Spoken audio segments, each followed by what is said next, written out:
What's up guys, Michael here, and today I review of the Energizer 2-in-1 Xbox One controller charging station. Now although that is not the title for this thing, I'll leave a link in the description below with the actual title because it is kind of long and confusing, but basically it's a charging station for your Xbox One controllers. It has a very simple design here. As you can see, it has a spot for both the controllers to go in, as well as 3 legs on the bottom for it to sit securely. On the back there's just a little port to connect with the supplied wall adapter so you can actually charge your controllers. The only writing on the actual thing is on top, and as you guys can see here, it does say Energizer right there.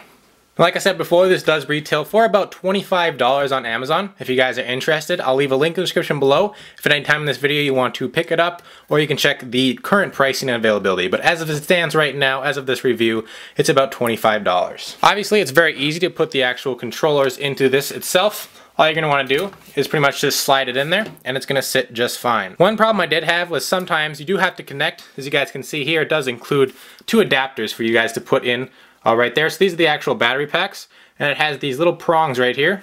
And it also has the prongs right here on the actual charging station. There were times where I did not line them up correctly and it would not charge. So I had to kind of sit there and wiggle with it, kind of fiddle with it until the light came on. And yes, these do feature lights. It will be red when it is charging and green when it's fully charged and ready to use. The battery packs themselves can offer about 40 hours of gameplay, which I say is fairly accurate, you know, give or take, more like take a few hours maybe, but the charging time is also very fast as well. Just the other day, my controller was telling me I was getting low on battery, so all I did was stick it in here probably about 30 minutes or so, and then take it out, and I was good for the rest of the night, which was about probably a 3 or 2 hour session. Like I said before, this can fit 2 controllers, so you can put one on the top here, as well as get another one. This one has the adapter on it for the headset, and put that one in there as well. As you can see, it holds 2 just fine, and it's not going to move around or anything. Now really my only 2 complaints with this actual charging station is, again, sometimes I did not get it on right away. I'd have to sit here and wiggle around with it before the lights would actually light up and it would start charging.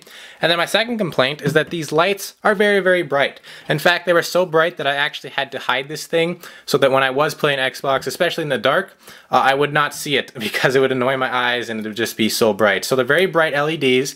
Again, it's red when it's charging and green when it is charged, and they are very, very bright.